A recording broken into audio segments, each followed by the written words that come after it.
just want to ask, so we're going to have a special presentation at the beginning of the meeting. Melinda and Luca, our special guest from Finland, and Linda Knight, our special guest from Melbourne, are all part of this exhibition that Melinda has curated at Draw Space, which is just up the street here on Enmore Road. And they're all going to talk about their practices as walking artists and share some of their work with us.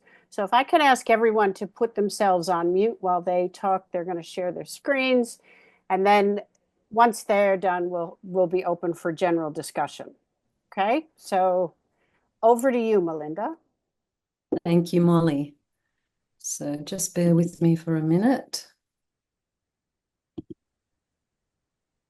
Okay. So trusting you can see that okay? Great. Okay, so thank you for having Luca, Linda, and I to speak to you this afternoon about an upcoming exhibition at Draw Space in Sydney called Walk With Me. So just to give you a sense of what we're going to do this afternoon, I'm going to very briefly introduce the gallery, its vision and model, and just show you a few of our past exhibitions and performances quite briefly. And then I'm going to introduce the concept that underpins Walk With Me. And I'll speak a little bit about my own practice and the work that I have in the show. So then Luca is going to speak to you from Finland about his practice and the work he has in the show, and Linda likewise from Melbourne. So I think many of you probably know Linda because she's an active AWA member. So we'll each speak for about 10 to 15 minutes. And after that, I'm hoping that you might all have lots of interesting questions. So yeah, please do make notes of those because I'm hoping we'll have time at the end to be able to answer some questions. So this is Draw Space. It is a renovated shopfront on Enmore Road in Sydney's inner west in the suburb of Newtown. So it's quite close to the centre of the city. Being on a main street setting, we get lots of passing traffic, which is fantastic. We get lots of people who wander in, who just come in to have a look. So we say that we are bringing drawing to the people. And it does make for lots of great interactions with passers-by in the space. So this is the vision for Draw Space. It provides a platform to make, see and experience contemporary drawing. We work with a broad definition of what drawing is and encourage continued research and exploration of what it can be. As a new centre for contemporary drawing, we aim through exhibitions, performances, workshops, artist talks and residencies to engage more closely with the broader community, expand understanding of what drawing is and enhance the standing of drawing in an Australian and international art context. We are an inclusive community and advocate for greater diversity and representation in the arts. So if you visit the Draw Space website at your leisure, you can see a good collection and archive of our past exhibitions and what we're planning for the future. With all of our exhibitions, we do have an essay, and there is an essay written by Lisa Pang that accompanies the Walk With Me exhibition. So I commend the website to you as an opportunity to have a little look at what Draw Space has done in the past. So this is probably about 2/3 of the Draw Space board and volunteers. So the model that we operate on is that we're an artist-run initiative, a non-profit organisation, and we have 11 artists on the board and 15 who support the space by working alongside the board and sitting exhibitions when exhibiting artists are unable to do so. We charge a low venue hire fee that covers our costs only. And part of the obligation of being a board member is that you have a responsibility to curate one exhibition a year and to actively support the administration of a second exhibition. Our exhibitions run for a month, and in between those, we host one-night performance opportunities, and we occasionally offer week-long residencies for artists to experiment and create new work. And we regard Draw Space as a learning lab for artists, board and volunteers, and we're all learning as we go. Failure is always possible, and we regard it as the best way to learn. As yet, no catastrophic failures, but plenty of minor ones. So we opened on the 1st of June last year with a performance from a local artist who lives in the Blue Mountains called Locust Jones. He drew on a 9-meter piece of paper pinned to the wall over a 3-hour period. And just out of screen to the right, there's a drummer who played for the 3 hours. And it was, it was quite a night. We weren't quite anticipating the number of people that turned up, but that's how Draw Space began. But we've had this will just give you a sense of the scope, in terms of how we sort of think of drawing. So one of our early exhibitions was Tanya Lou Smith, who's a performance artist from Melbourne, and she made some new work for the show, a video and some still images in which she regarded her moving body as a form of drawing in space. So this is a still from the video that we presented in the gallery. We've had a fabulous sort of experimental textiles exhibition that use sort of repurposed textiles, and we sort of refer to that as drawing with threads. This was an exhibition that used light and photographic techniques, and we sort of spoke loosely about drawing with light, which in fact a lot of photographers can relate to. So that was a very beautiful exhibition that sort of coincided with Vivid in Sydney. We also have performances. This was a one-night only performance where we invited the participants, or the audience, I'm sorry, to close their eyes during a performance by Saskia Shearer, who's seated on the floor, who's a percussionist, and Belinda Yee, who's an artist on the left of the image. And we invited the audience to close their eyes and to visualize a drawing of sorts in their own minds that was inspired by the sound that they could hear, hence percussive drawing. This is a rather eccentric performance that involved an artist who travelled up from Canberra with these head bowls that he makes himself. And participants, and anyone could do this. If you walked in off the street, you could have a go. But you put the head bowl on your head, so you sort of, enclosed in this kind of dark, muffled space, and you drew on either yours or other people's head bowls. And then the artist, Robbie, he had wet paper, and he would make a monoprint from your head bowl that you could then take home. So that was a pretty remarkable performance. So that brings us to Walk With Me. So in December, Draw Space will present Walk With Me, an exhibition by 9 artist researchers who use walking as a deliberate strategy to reveal and disseminate new knowledge. So the artists in the show are a group from UTS at Sydney: Alexandra Crosby, Ilaria Vanni, Sarah Jane Jones, and Holly O'Neill, myself, Luca Idrobo, who's going to speak to us from Finland shortly, Linda from Melbourne, Kira from Ireland, and Mia, who's also from Melbourne. So the exhibition opens this Thursday night at 6 p.m. for anybody who's local to Newtown. We'd love to see you. And it runs through until the 22nd of December. So I think with the opportunity that I had as a board member at Draw Space to curate this show, I wanted to really, for myself, I mean, it sounds somewhat selfish, but I wanted to actually create an exhibition that allowed artists and allowed me to understand how they utilize walking as part of a creative practice. So I know what walking means to me as a creative artist, and I will sort of, a creative person, I will talk about that in a moment. But I find it really fascinating to discover through conversations and through looking at people's work just what walking means to them. And this exhibition sort of shows a collection of individuals who sort of use walking for very different outcomes. So I'm now going to just quickly sort of walk through a little bit of my practice, pardon the pun, and I'm going to start off with this somewhat amusing image. I've had a career as a graphic designer.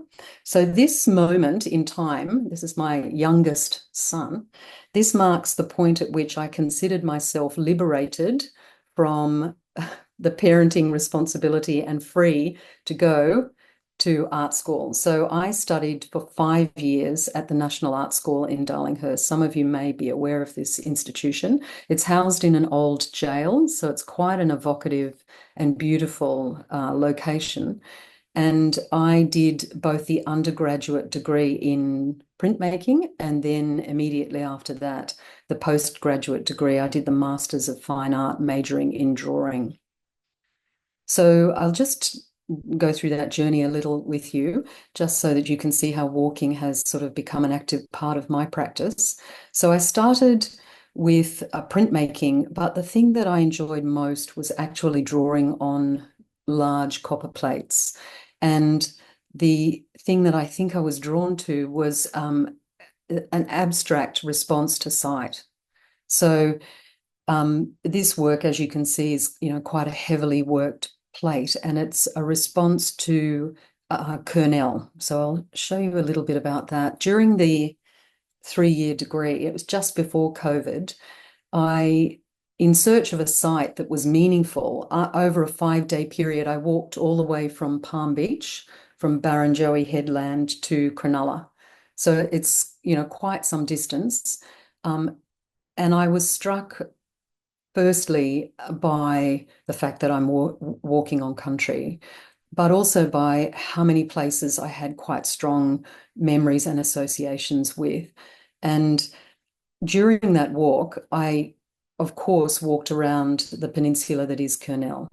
And Kernel, for those of you who live in Sydney, and even if you don't, I'm sure you know that it's a significant and contested site, because it's obviously the point at which Cook first came ashore.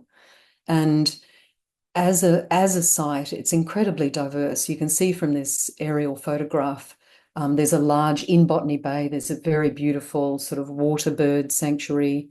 Right along the coast, there's this extraordinary national park that includes a platform for whale watching.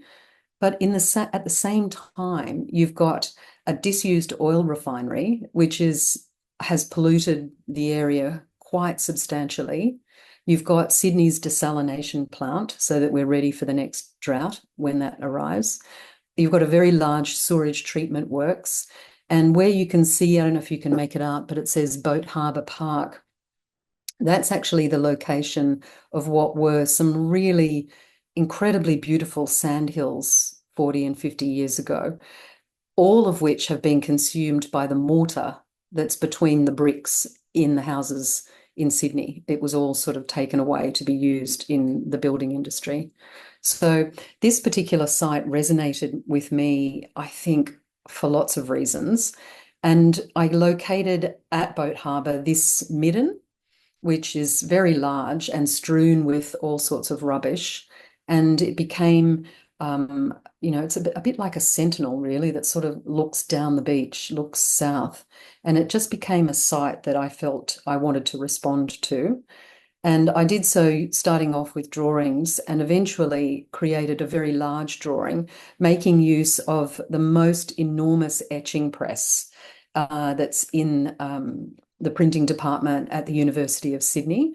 And you can see that photograph there with, I'm sort of standing beside that press. It's unlikely that you'll ever see a bigger one. But that drawing is about 2.5 meters tall.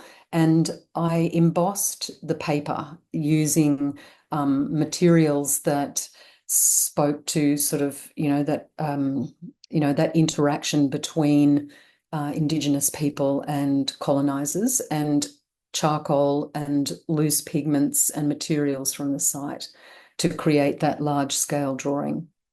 So after I got to the end of that, I graduated and went straight on to the MFA.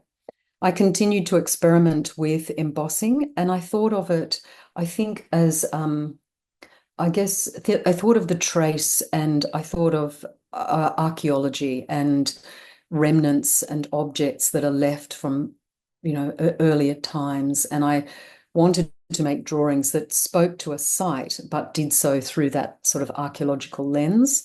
So this is a drawing about childhood, and you can probably make out the sort of small jigsaw pieces and there's obviously lots of overworking that's gone on over the top of that work. This one uses bushfire charcoal. And I started to fold the paper, which allowed me to sort of press it in a big fat sandwich of wet paper filled with ink and pigment and objects, and create these sort of very textural drawings once they were sort of unfolded. That's another one that references a time I spent in India. And that's a larger work again. And that, I mean, you can see it's made up of small squares. When that went through the press, that was as big as one of those squares. So it was an enormously tightly folded stack of paper that I then opened up and pressed and then framed. So finally, I got to the end of the MFA, and frankly, it was like falling into a black hole. It was, I found leaving art school, as I'm sure many of you can attest, I found it very difficult. You've been in this sort of warm and supportive community, and suddenly it disappears. And this period coincided with the loss of my last remaining parent, which was also extremely difficult. And I felt that having left NAS, that if I was going to sort of push into the next phase, I needed to create some form of practice that became integrated into my life, so that it was something that almost sort of happened naturally and spontaneously. And I think that's where walking became an obvious direction for me. So based on a pattern that I adopted, from an artist in the UK, I built this harness that I wear around my neck, and I carry this large drawing board, and I walk about affecting, I think, as much disinterest in all the people looking at me as I can possibly manage. But it's quite hard because obviously you do become something that, people talk about and want to speak to. So, and also you have to, of course, be extremely careful about going up and down steps. So as yet, I haven't had any kind of falling catastrophe, but it's probably going to happen one day. So using this kind of method and walking and drawing, I did quite a lot of the same when I was traveling. So these are some photographs of a trip that I had, and I had a smaller piece of paper. I didn't walk with the big drawing board all around the world, but I did make lots of smaller drawings. And these are some examples of them. And I realized what was happening was that I was responding to not just what I could see in peripheral vision, but what I could hear and what I could smell, and the whole atmosphere that's generated by a place. And that's what I was actually trying to sort of document and capture in these drawings. So sometimes it's movement, sometimes it's sound, sometimes it's my sort of feelings about any of those things. And it all sort of comes together in this sort of abstract drawing. So from those, I took them back into the studio and I started to develop larger works. So this is a drawing on canvas. It's about 2.5, nearly 3 meters long. And this is a drawing of Enmore Road, where I live, at night. So I started to draw at night because I realized that I could go out walking and drawing and it was quieter and fewer people stopped me and spoke to me. So I continued to develop these large works. And just as a reference for those of you who don't know this area, that is a photograph taken on Enmore Road. So it's a very busy street, particularly at night, and most of the businesses along the street are now cafes and restaurants and bars, with not a whole lot else at this point. So on the left, you can see 3 drawings that I made using the drawing board. I've also started to film video using a camera that I put on my back. So I have a little harness that I wear. So I'm not aware of what is being filmed, but it's an opportunity for me to capture the walk, not as I see it, but as I have seen it, I guess. It's sort of what's going on behind me. And I take those videos into the studio and I use those to create larger works.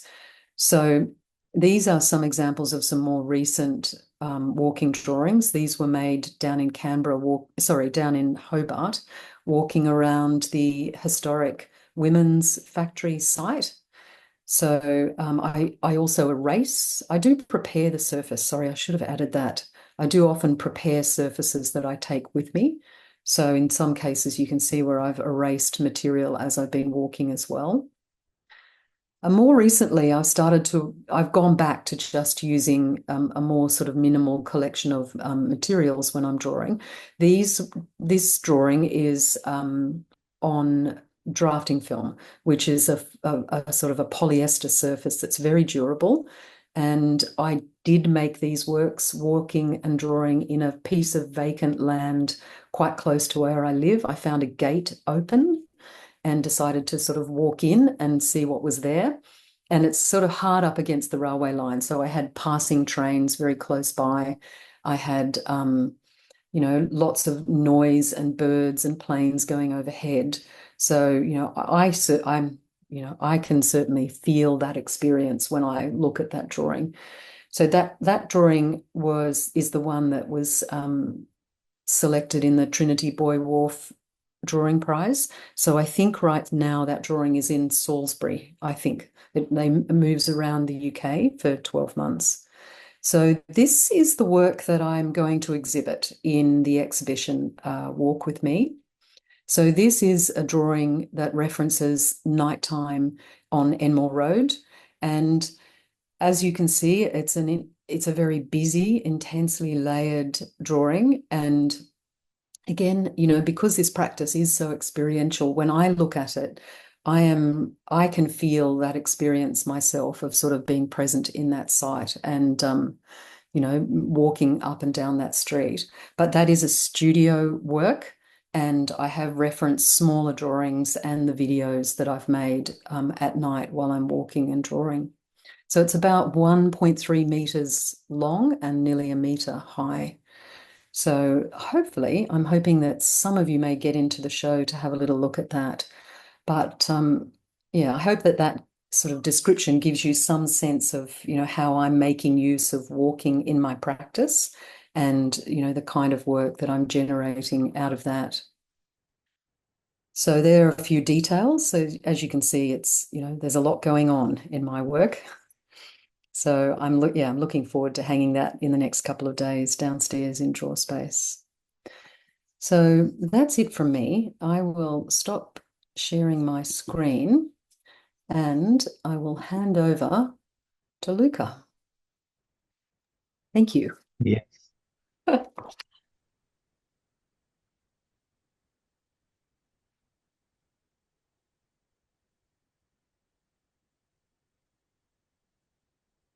Okay. Can you see now the presentation?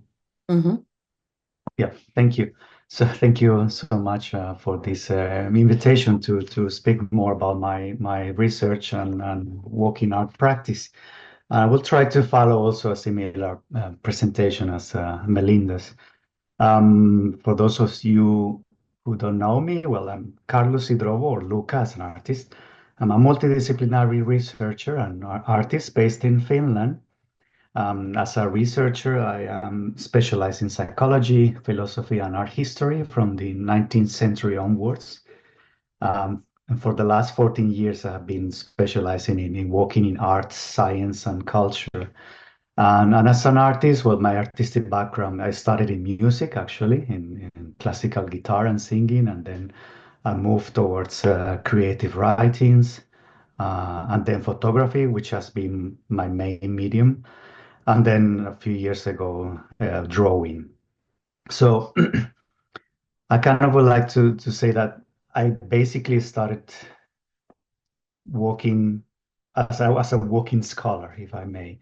Um, Back in 2010, I moved to Germany, and I wanted to write a dissertation on Nietzsche's Zarathustra, especially his description of Zarathustra as a dancer, and he has this idea of Zarathustra someone who walks like a dancer. I was intrigued by the observation, but for reasons that I cannot expand here, I ended up being not in philosophy, but in art history. So I wrote a dissertation on the figure of the wanderer in 19th century German art, paintings, wanderer seen from behind.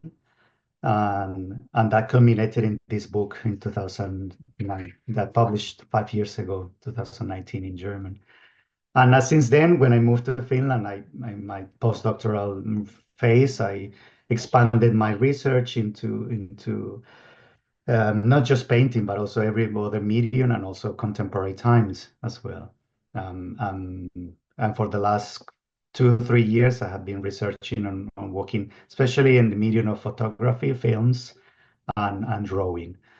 And from that research is what my practice of walking and drawing especially came to be, because I normally try to keep my artistic practice and my research separately, but I ended up now doing something that is very closely related. So from this research, there's one idea that I just want to point out, and this is key to my walking practice and to the piece that I'm going to exhibit, to one element of the piece.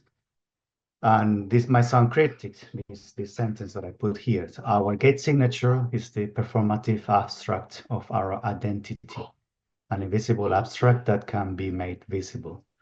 So this starts with research that I have been doing on the science of walking since the 19th century, and I was intrigued by visual abstractions of the human gait, especially this idea of lines and dots and how you a line that it gets cut, and if you cut the line, then you introduce a joint, then you have that dynamic.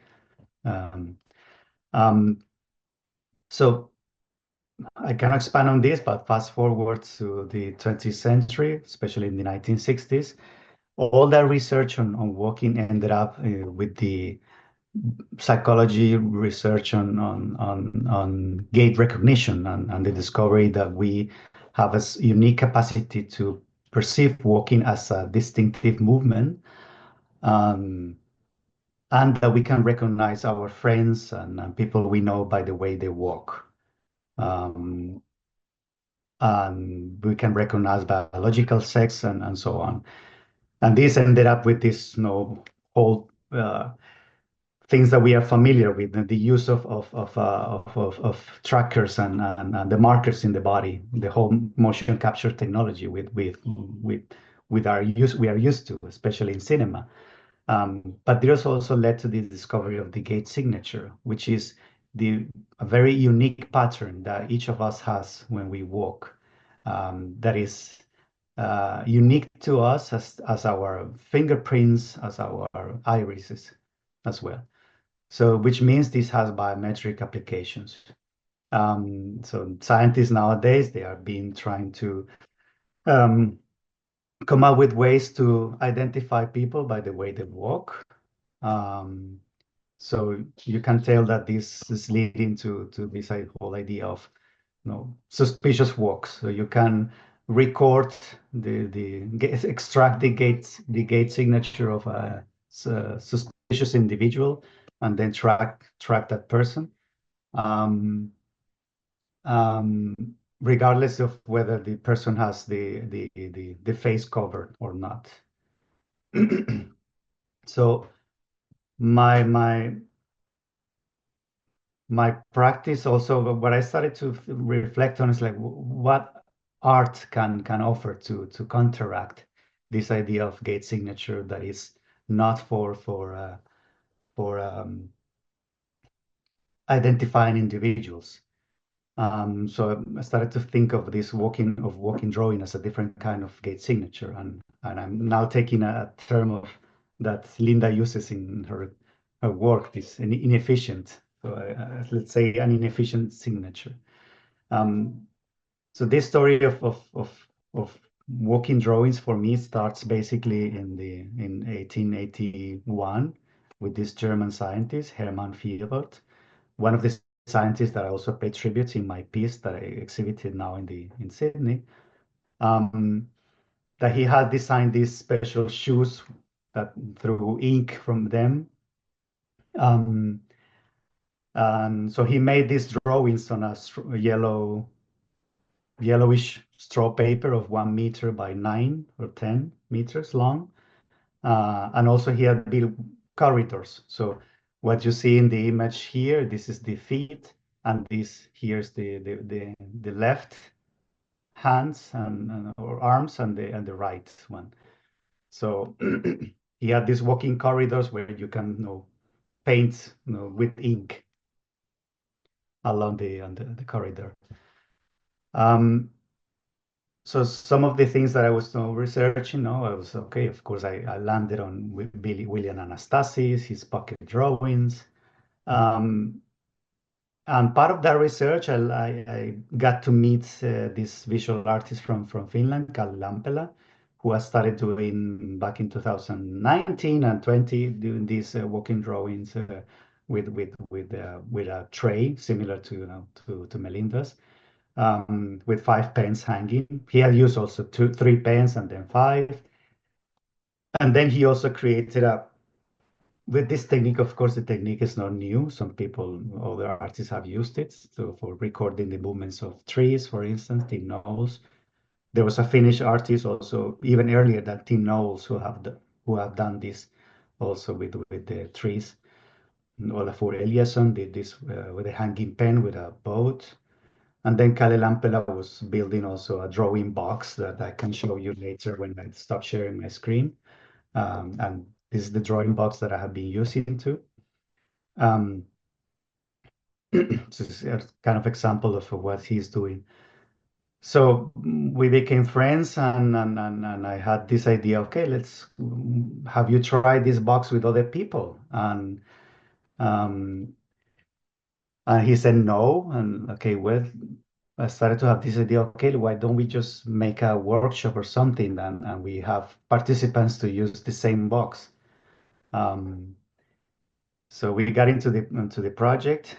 That was in last year, 2023. As part of my investigations on try what kind of workshop I'm going to design, I started using the drawing box in ways that Khaled wasn't using when doing, and in that case for me was to harness everything that I have learned from the science of walking, and it means because the joints are so important. So I started to put the box in different parts of my body and experimented what kind of mark making can be created. This is a kind of a process of blind drawing without being blindfolded, because you put just the drawing. This device resembles like an all plate camera, so you just put the drawing in a backpack or a carry bag, and you just walk, and you don't know what is going to happen, if it's drawing or not. And only when you stop walking, then you get to see the results. So I started to experiment with that. For instance, this is one of the pieces that I made. That's 4 hours. Each of these small drawings you see represent the left foot, knee, hip, shoulder, head, and so on. Each of the small ones were for 20 minutes. I was rotating the box. And then this one is the back for 1 hour. This one is the solar plexus for also 20 minutes. And this one also again my back, but this was a drawing made 3 hours of walking in this case. So the whole piece took 4 hours of walking. So I was extremely exhausted in the end. And so some of the things that I started to experiment, this particular drawing is in the book, because I made a book that is going to be an exhibition. This particular drawing is there because also I started to experiment. So Kalle only used the drawing box in the backpack. So I was okay. Now I just want to see what happens if we just play also with the box. So you just you rotate the box. So you can create this, for instance, is you see this movement here. I have rotated the box 180 degrees, so then it creates these shapes here. I have done another drawing that also completes this part and this part as well. So then when we got together and say, okay, let's do this workshop. Given my background in psychology, I wanted to have some sort of control experiment to see, okay, we want to create drawings with the same box, the same materials, same paper, same pen, uh, during the same conditions, the same time for all the participants to see what happens. And I'm just going to briefly show you a couple of the results of that workshop. These are two different participants, and one participant, for instance, in this case, the pen was ripping apart the damaging the paper.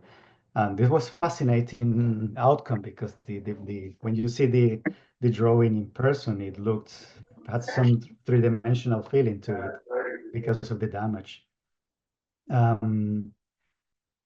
So not only gets round shapes. There was one participant who never got any round shape for some reason. We couldn't figure out why. He was utterly disappointed by that. We got even to the conclusion that, like, because he had less drawing and less ink on the paper, like, you look like you walk less, but this actually was 1 hour walk, around the University of Lapland, where we hosted the workshop, and where we had also the exhibition. So yeah, when you see this line, this can be just 30 minutes of walking compressed here on this just small line here. This is another case example of unexpected outcomes as well, of the same exercise. Then I also did another experiment for all of us, which is the infinite walk. The infinite walk is that you walk in a H-shape pattern around perhaps two chairs. You put two chairs and then you walk, and you fix your eyes on a target. And depending on if you start from the outside or the inside of the H shape, that you add a hip rotation to your movements. And because I'm very focused on the body, as how the body moves, and again, taking in consideration the whole biomechanics of the body. So, and see what traces you generate because of that. So this, for instance, was one of the results of the infinite walk from one participant. These were also my own here. These are very small drawings of only 10 centimeters by 10. In my case, the maximum that I have done is 16 by 16 centimeters. They feel very much like miniature drawings as well, or paintings. This was the same participant who never got round-shaped figures. And he also experimented. This is part of the exercise that I told participants, okay, let's do something that it's more freely. You can choose whatever you want to do, and let's see the results. Transition from walking to jogging. Jogging is one of the things that also Etienne Jules Marais did in his research back in the late 19th century. So also the other thing is kind of like William and Anastasi, that you can create drawings while you're just doing any regular walk. It doesn't need to be anything meaningful. It's just when you are commuting to some place, or just, I have done drawings while I've been cooking at home, or just, in this case, a participant followed my cue, and she made us vacuum cleaning her house, and the other one is my own drawing for 1 hour while I was lawn mowing the garden at home. This is another unexpected outcome because when I was checking this drawing on the left from Mattia, one of the participants, I had the uncanny feeling that my body could have drawn that. And we have a similar body type. We are very tall um, and athletic.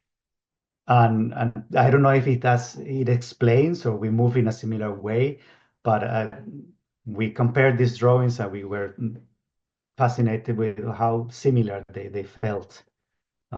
So that was interesting to see the signature that is similar. And one of the participants said, "Oh, this is like handwriting." And I had the experience of someone having almost the same handwriting that I had. Um, and so, yeah. And then I have been also experimenting with dividing the visual field and trying to do something like William Anastasi too, with the same drawing box, experimenting with color as well, different kinds of paper. For instance, this was that I did last month in Porto, where I was at a conference on drawing and sharing my research and um, well, at the same time, also I was not making some drawings and trying different papers, different thicknesses.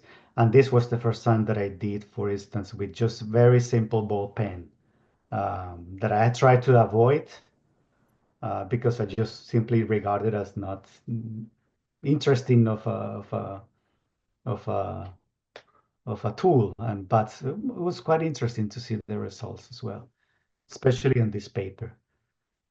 Um, And then this all has led to the love letters to working art and science.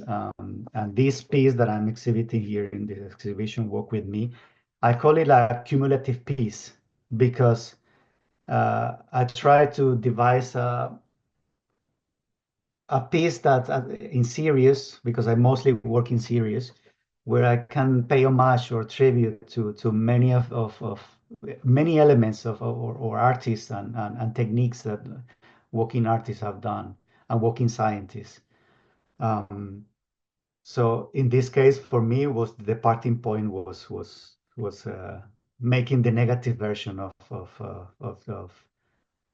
Long's line, which for him, if I'm not mistaken, was took about 20 minutes to make, very spontaneously as well. And so I tried to find the place that I wanted to have the exactly negative and everything. It's just okay. It needs to be also in winter. Um, uh, I need to have a background that is also kind of the opposite. So I found this is very near where I live, behind this steel wall. Uh, it's the train tracks. Um, so and that gave me this interesting symmetry there. I was trying to aim my line so that it gets aligned with this, but turns out that walking on deep snow is extremely challenging, and it took me 50 minutes to make the line. Um, and I also found myself walking sideways like a crab and trying to remove snow faster that way. Um, and it took me also several months in preparation because I was waiting for the right conditions. I was waiting for the conditions in which there is not enough snow, but the temperature should be increasing so that it can also start melting a bit quicker. And that day was March 27 of this year. And as it happened, I started making the line. And this also was one unexpected outcome because I wasn't aiming to this lamppost, but but it turned out that the line was perfectly aligned. This is basically around the neighborhood where I lived. Um, so yeah, this was an unexpected outcome, but I was happy to see it. Um, Another thing that I wasn't expecting was the how all the grass blades that I was pulling out of while I was walking back and forth was creating this interesting shape. As okay, this looks remarkably the same as of the drawings that I was making with the drawing box. Um, So because this is a cumulative piece, while I was carving the line in the snow, I was also making a walking drawing. Part of the reason why you see this upper part here, this is because I was bending my body forwards while I was walking sideways, trying to drag the snow out of the line. So once you start making drawings with this shape, with this box, you can recognize some of the in the make what happens now when you change your body and how you walk, the surface where you walk, you start recognizing elements like that. While I was also doing the line, I was making the GPS tracking, as many artists have done. So this I'm gathering elements from different arts.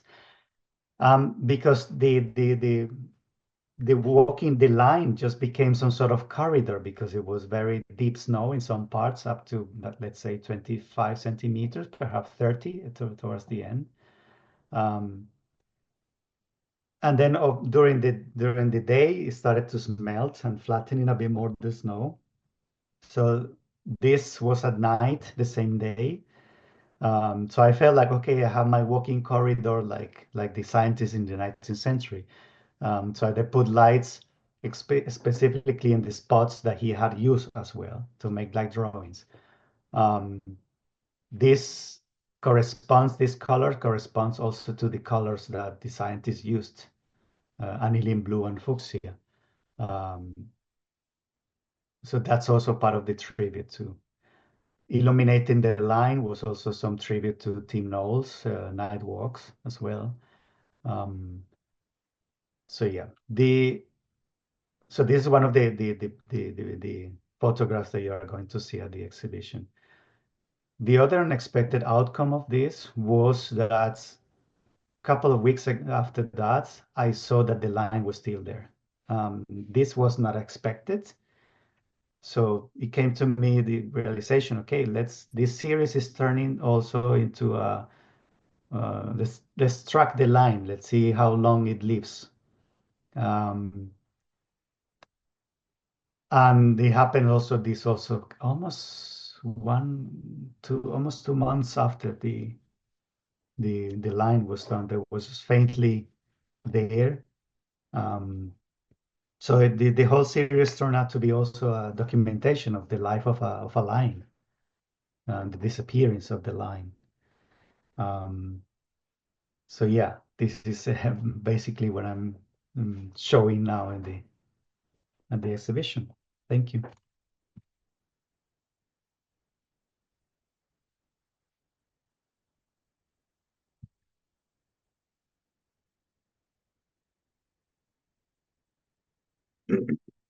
Okay, I will just, thank you, Luca. I'll just share my screen. Share, play.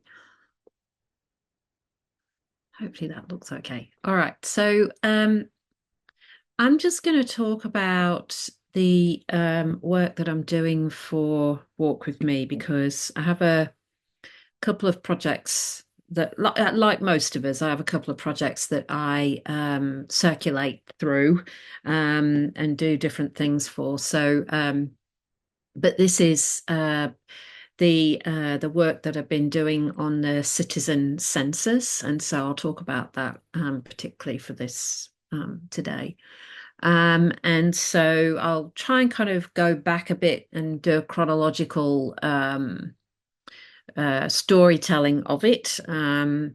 It kind of happened a few years ago when I reacted, like most of us in Australia, to the awful kind of impacts of the 2019 bushfires and just the devastation of our ecologies here in Australia.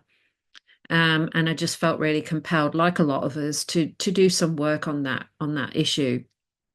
And so I started to look at these victims, if you like, of climate change, and the way I kind of thought about these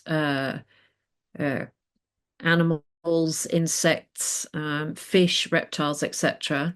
Whereas citizens, and that's links to the kind of work I read, the spaces I read in as well, and the things I'm interested in theoretically. So this idea of the post-human citizen, how do we stretch the notion of a citizen? And if we include more than just ourselves as citizens in a place. And so this series of work was born from the bushfires, and I won't talk too much about them, but essentially they're a collection of the kind of minor figures of the impacts of the bushfires that we were being kind of shown through media. And of course, we were seeing lots of footage of kangaroos and koalas and possums and things like that. And that was really important because they have kind of mega status, and they generate lots of support financially and donations and things like that. But we have this whole raft of creatures in Australia who were not really very well known, or not as well known. And so it was those citizens I was really interested in. And so these first two are examples of that very first work, and my kind of forays, if you like, into thinking about non-human citizens and how they might be mapped.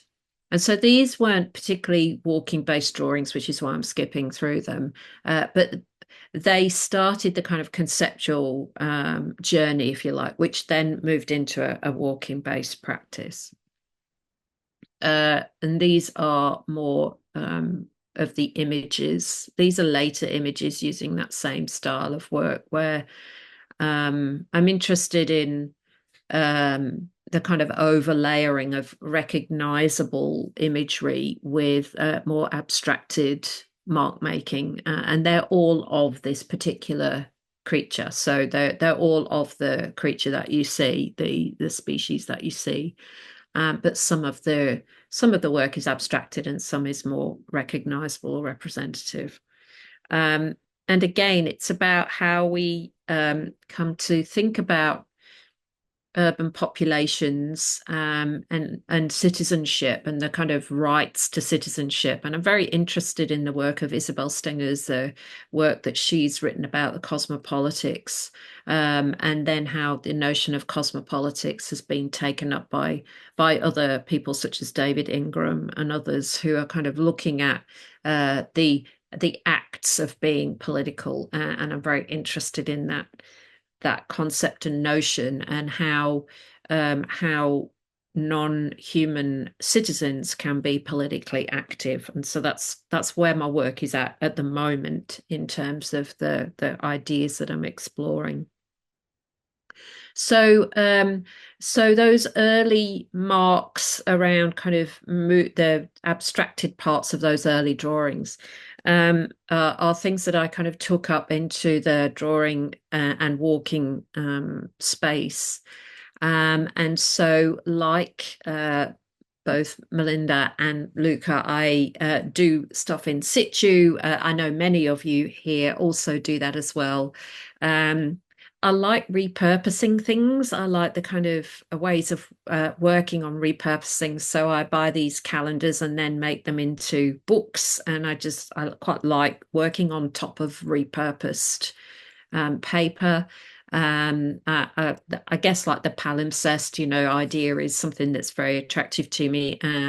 And like Mel, I also work on the drafting film, the tracing film. I quite like the kind of opacity of it and what happens as drawings are layered and how they kind of disappear somewhat, not completely, but somewhat, and they become murky. And I quite like that idea of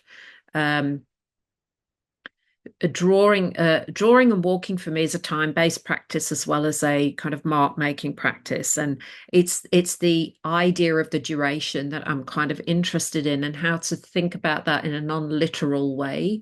And so for me, the layering of or reworking of drawings is a kind of abstracted notion of time or chronology, and that is something that I also try and bring into the works in the ways that I put drawings together from different walking events, and I layer them and make kind of these non-chronological layerings and collections of works, just to kind of play with the idea of time.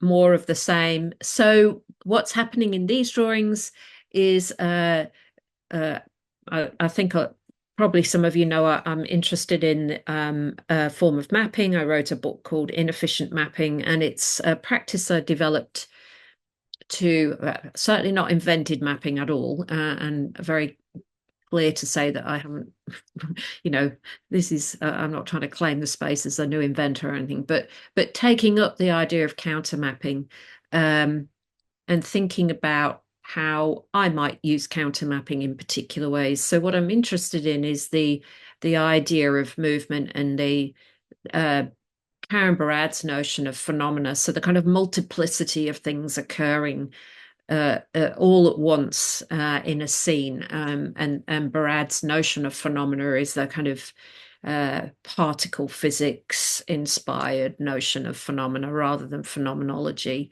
and so it's trying to kind of inefficiently grasp some of that. You can't possibly do it all in one go.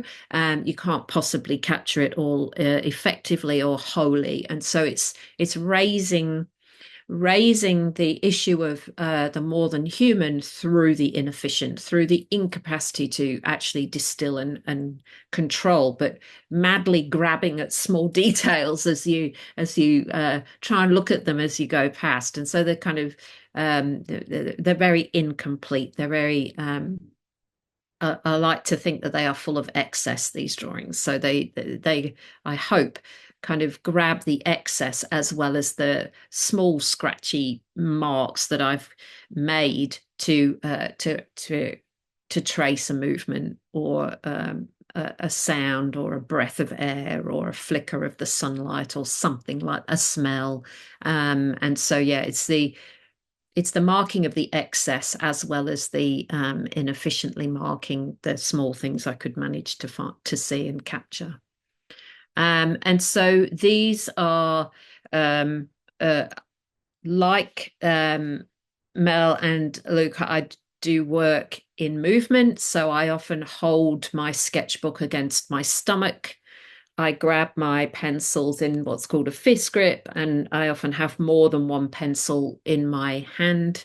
And I kind of have this gestural way of working onto my stomach and trying to keep my sketchbook in place or notebook in place as I'm walking along, and not really worrying if I don't manage to do that, if they kind of fall off, if it falls off or it kind of drops or whatever, that's totally fine.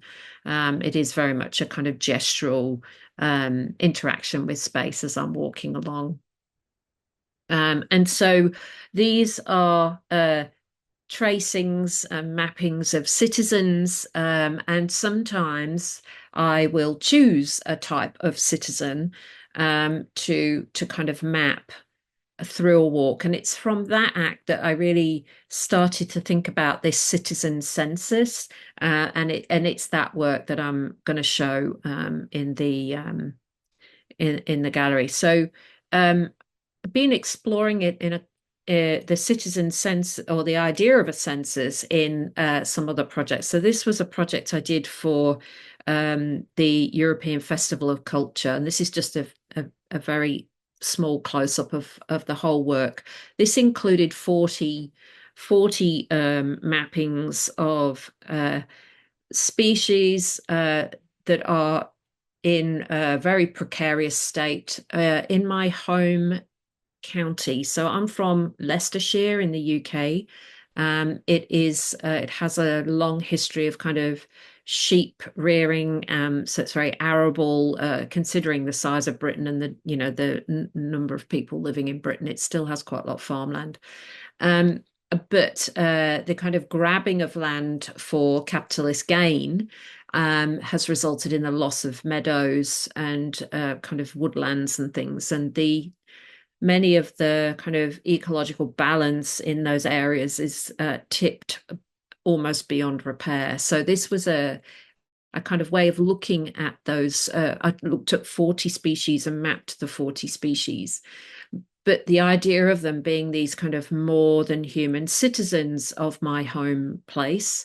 And so I kind of took that up and I asked people to vote for them, for their favorite, a bit like you would for your politician or your favorite citizen. You know, the idea of having a straw poll or a kind of an election.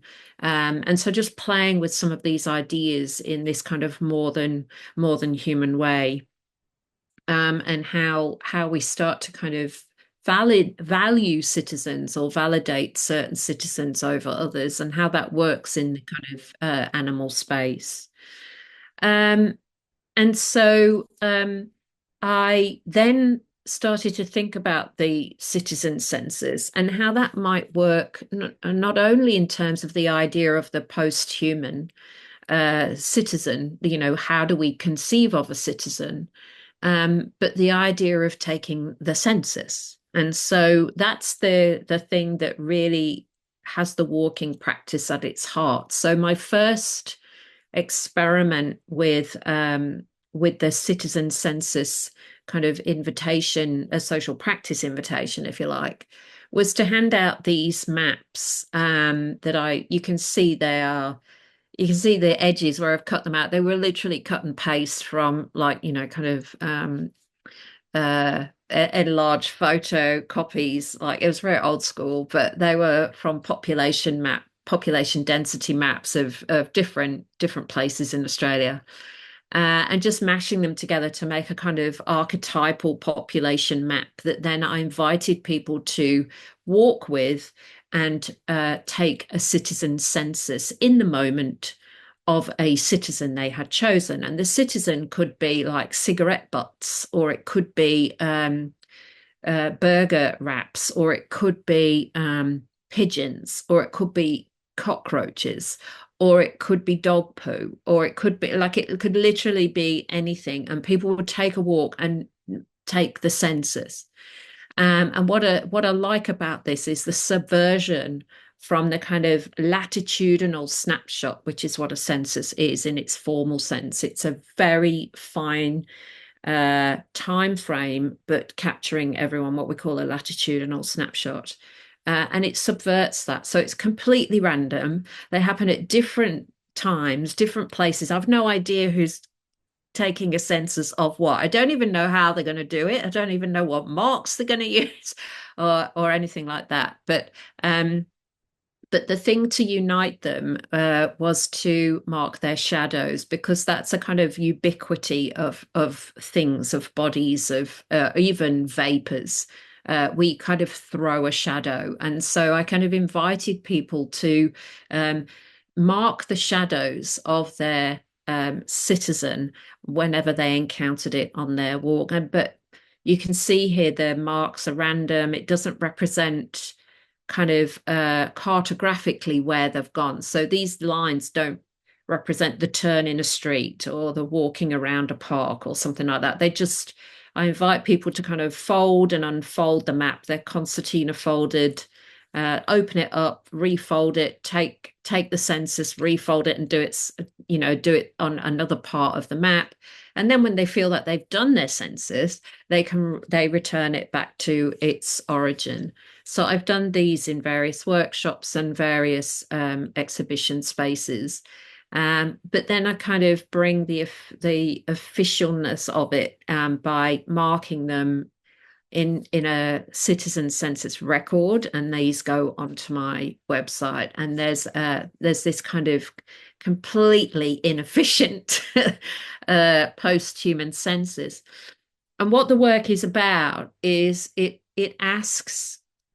gets people to think about urban population and what are the size of our cities, or what are the size of our communities when we include the more than human. So we explode, don't we? You know, if we were to include the population of cockroaches, it would be, you know, in the trillions, rather than, you know, the planet would be in the trillions, or a city would become several billion if we were to include different kind of citizens.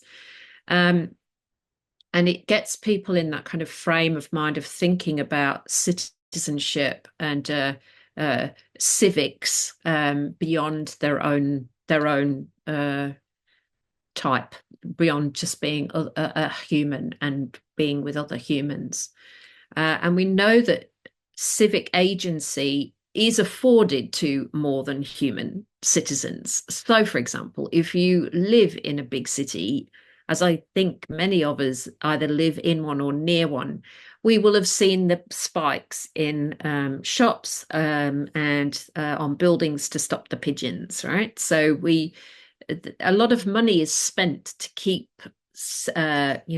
insects, cockroaches, snakes, pigeon, all kinds of citizens out of certain spaces. They have massive amounts of civic agency, and it's that kind of idea that I'm really interested in, how we might encounter through a walk different types of citizens and different types of civic actions and different types of civic agency.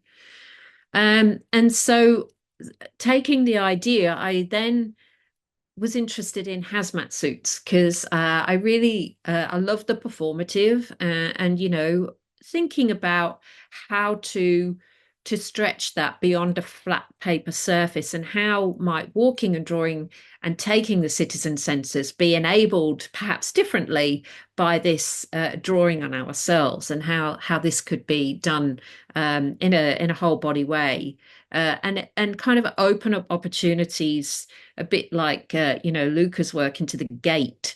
How we change the gait if we're kind of crouching along trying to map on the front of our shins, for example, and draw, the kind of take a census and map citizens on the front part of our shins as we're walking along, and how that might change our interactions with the ecology around us, because our suit allows us to draw wherever we want, and to kind of mark our presence and mark our relationships with ecologies in very different ways. And so I was very lucky to work with some artists and colleagues at Oulu University in the not the very top part of Finland, but certainly just below the Arctic Circle. And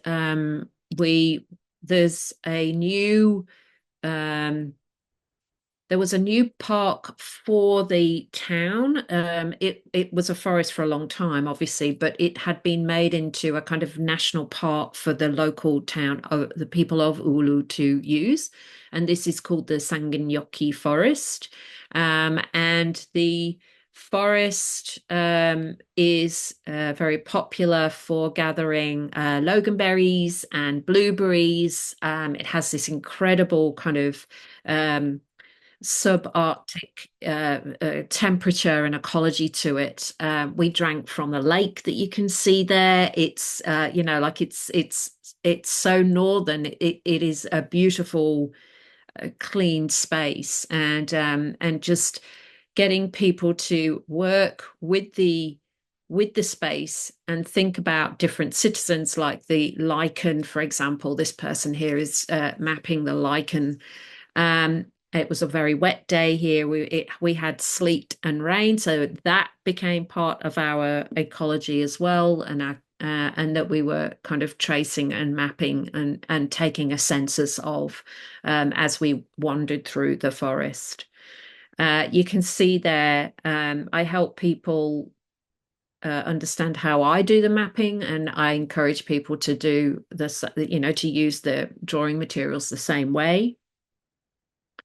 And so what I have are a series of these suits, which I've been asked by the Tartu Art House in Estonia to show them in 2026, which will be very lovely. And they kind of, what I like about them when they are displayed is they are very light, because they are the hazmat suit. And so they twist in the air, and they have this kind of abject quality about them, but they also have this massive vibrancy and animacy about them because of the drawings and the markings on them, but they are empty bodies as well. So there's a lot of kind of, what I like about them is that they have these complex interrelation kind of concepts and ideas residing in and through them.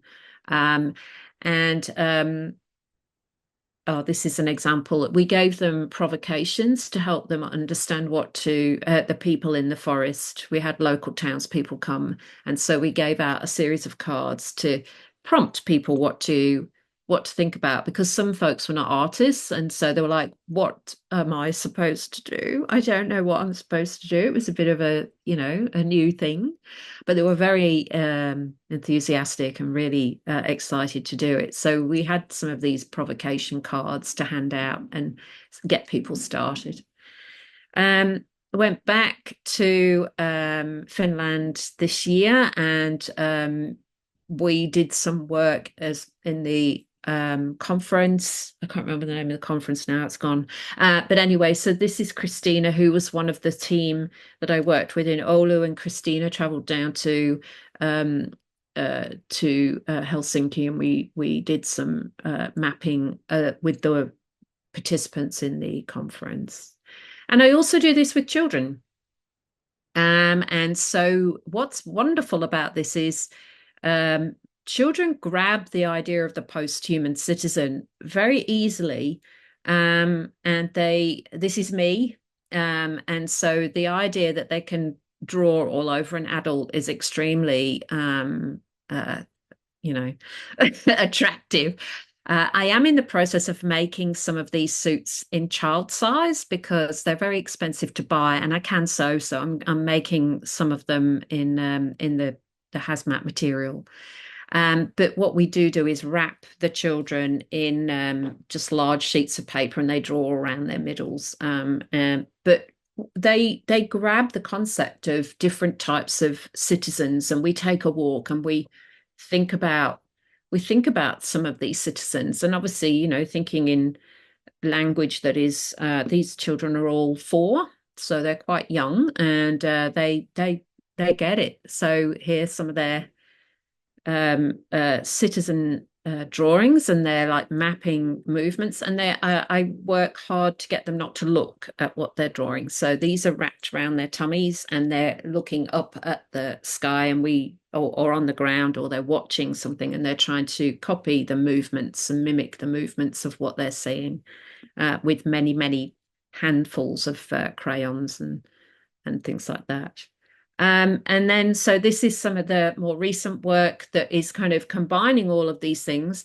Mel, I don't have a copy of the works I'm actually showing because I didn't manage to get a photo, but I know we'll be able to do that when the show is in. But so this is some of that more recent work of trying to, what I'm trying to do at the moment is to really enrich the layers and make much more complex works. Always we try and push our practice, don't we? So for me, this is about more complexity and making the mappings a lot deeper in terms of detail. So that's how I'm trying to kind of push the stuff. But here's an example of one of the maps that I'll have at the show, and this is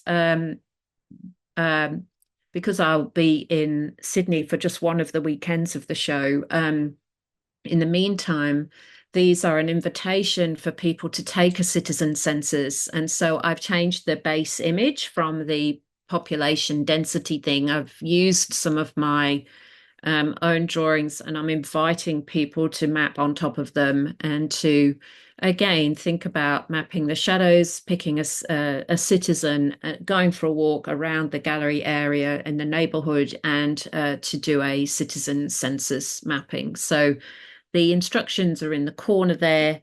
Oh, that's the last one. Okay, so that is, there. I have a number of different designs on there, and I'll also have a suit. So the suit will be happening as part of a workshop, and a mapping workshop, and people will be able to map on me as we walk around the local neighborhood. So I think think that's it.